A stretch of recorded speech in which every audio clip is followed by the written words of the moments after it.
Ou o leopardo pode mudar as suas manchas? Veja que interessante. A resposta a essas perguntas qual é? Não. Você pode mudar a cor da sua pele? Não. O leopardo pode tirar as suas manchas? Não. E aí, a pergunta retórica, ela é respondida nesse sentido. Se isso fosse possível acontecer, então vocês poderiam fazer o bem, mesmo sendo ensinados a fazer o mal. Mas já que o etíope não pode mudar a cor da pele, o leopardo não pode tirar as suas manchas, vocês não podem fazer o bem. Por quê? Porque foram condicionados pela queda a fazer sempre o mal. Veja que triste, irmãos.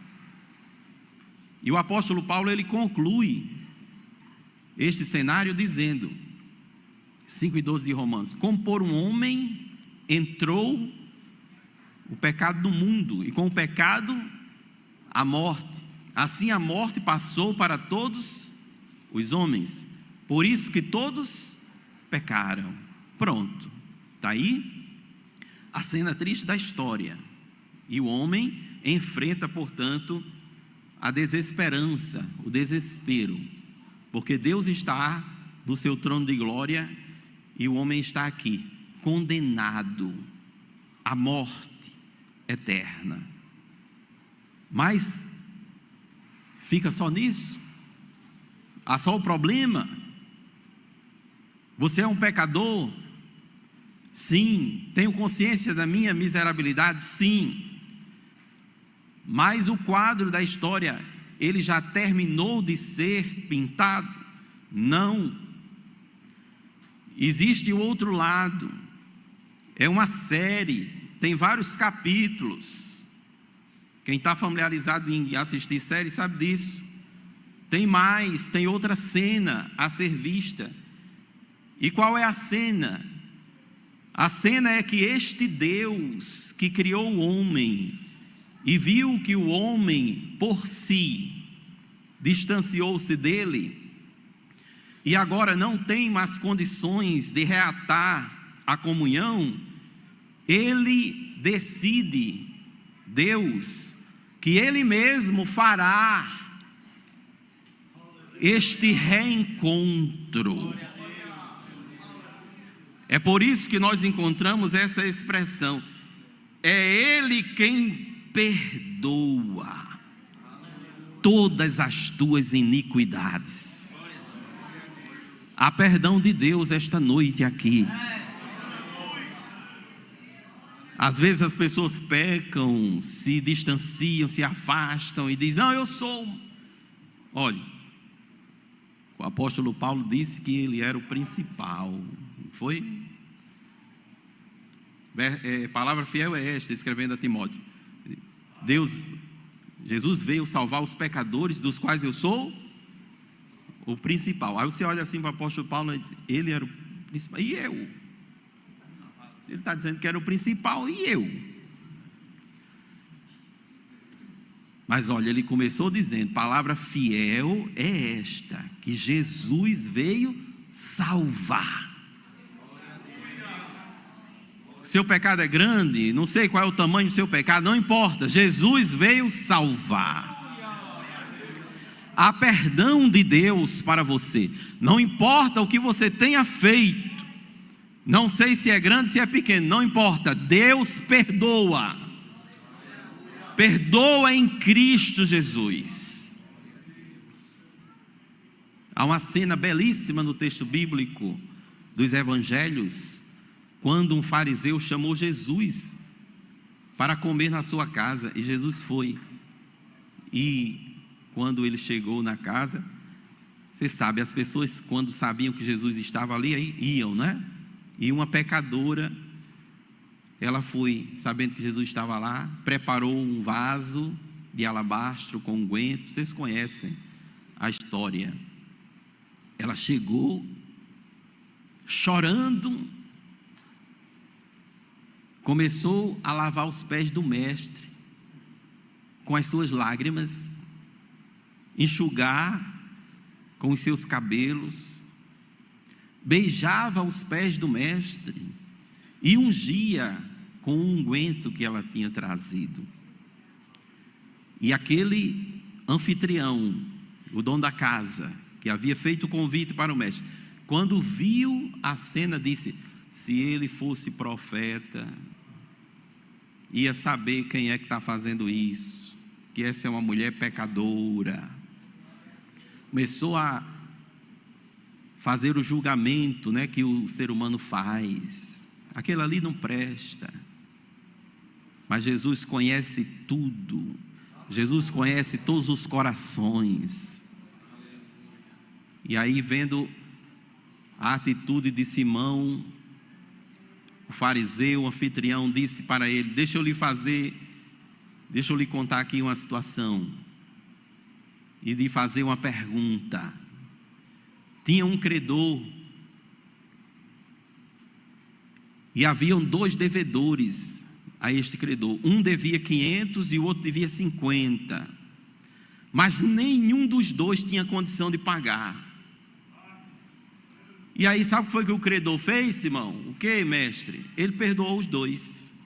Já que vocês não têm condição de pagar, eu perdoo os 2. Agora eu pergunto para você: quem é que vai amar mais aquele credor? Dos 2. Aí ele disse: o que devia mais. O que devia mais vai amar mais. Aí ele disse: pois bem, eu cheguei na sua casa e você não me deu água para lavar os meus pés, mas ela está lavando com as lágrimas, está enxugando com os cabelos. Você não me deu ósculo, não me deu nem um beijo, mas desde que ela chegou está beijando os meus pés. Tu não ungistes a minha cabeça, mas ela está ungindo meus pés com unguento. Pois eu digo para você que os muitos pecados dela estão perdoados. Há perdão esta noite, irmãos. O Jesus ao qual nós viemos esta noite adorar é aquele que perdoa os pecados. Não há nada que você tenha feito tão grande que seja maior do que a misericórdia de Deus. Não, a sua misericórdia é a causa de não sermos consumidos, porque não há fim. Grande é a tua fidelidade, ó Deus. É Ele quem perdoa todas as tuas iniquidades. Nunca mais diga. Eu sei que Deus está falando para alguém esta noite. Nunca mais diga: esse pecado Ele não vai perdoar. Perdoa, perdoa. Deus perdoa. Há um coração sincero, arrependido, Ele perdoa. Ele não despreza um coração quebrantado e contrito. Está escrito: Ele perdoa todas as tuas iniquidades. Em segundo lugar, o que é que Ele faz? Sara todas as tuas enfermidades. Pronto, irmãos, há perdão, mas há cura esta noite também aqui. Exercite a sua fé e saia esta noite daqui curado, porque Ele é poderoso para fazer isto. Na verdade, Ele já está fazendo. Não precisa especular, não precisa fazer show como alguém está fazendo por aí para se autoprojetar em cima das curas. Não, a glória será para Ele, então é você com Ele. Receba a cura de Deus esta noite para a sua vida.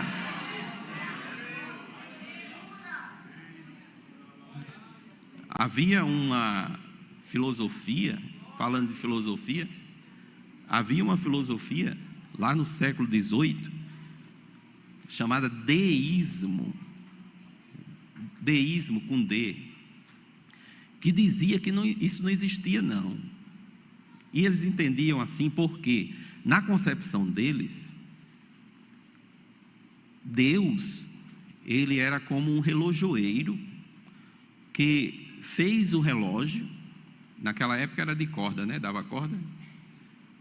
Ele deu corda no relógio, deixou o relógio funcionando bem bonitinho e foi embora. E o relógio ficou funcionando. Então eles diziam, Deus é assim, Ele criou o mundo, criou o universo, com as suas leis naturais, todas elas estão funcionando. Ninguém nega que as leis naturais estão funcionando e se repetem todos os dias. Se você plantar, vai germinar e vai crescer. Existe o alvorecer, existe o anoitecer, tudo se repete. Então Deus deixou as leis naturais funcionando. Se Ele fez assim, então não há necessidade dele interferir.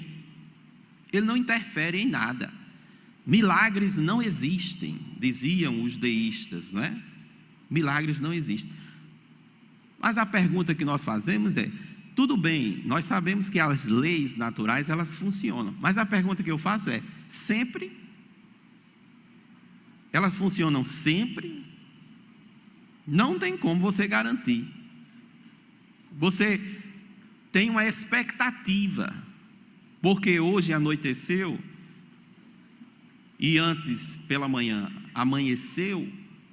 Você tem uma expectativa de que amanhã isso vai acontecer novamente, mas você não pode garantir. Não há garantia. Há um forte indício que vai acontecer, mas não há garantia. Então as leis naturais funcionam sempre? Não. Por que não? Porque em algum momento pode haver a interferência do Criador. Se Ele criou, Ele pode interferir. E mais do que isso, Ele não é simplesmente uma força impessoal. Não. O Deus que criou todas as coisas é uma pessoa. É uma pessoa que se relaciona. Ele ouve a oração e atende a oração. Ele ouve o clamor e atende o clamor. Portanto, Ele interfere, Ele interage, Ele se relaciona, Ele escuta e Ele responde. Sendo assim, milagres são possíveis. Sendo assim, Ele é o Deus que sara todas as tuas enfermidades. Disse o profeta Isaías que Ele levou sobre si todas as nossas enfermidades, todas as nossas dores, Ele tomou sobre si. Há uma passagem também no relato do Evangelho, que Jesus chegou na casa da sogra de Pedro, e ela estava com febre. E quando Jesus chegou na casa dela, sabe como foi que Ele curou? Quem lembra? Como foi que Jesus curou a sogra de Pedro? Ela estava com febre. Jesus chegou e tocou na mão dela assim, ó. Quando Ele tocou, a febre foi embora. Isso aconteceu, sabe que horas? Pela manhã. Não diz exatamente o horário, mas foi pela manhã. Aí quando chegou a tarde, eles viram o que tinha acontecido, a cura. Aí trouxeram todos os enfermos da região. E a Bíblia diz que Jesus curou a todos. Mas o evangelista Mateus, ele acrescenta, para que se cumprisse a profecia de Isaías, sobre si Ele tomou as nossas enfermidades e levou as nossas dores. Então confie que o Jesus que você veio adorar esta noite é aquele que cura.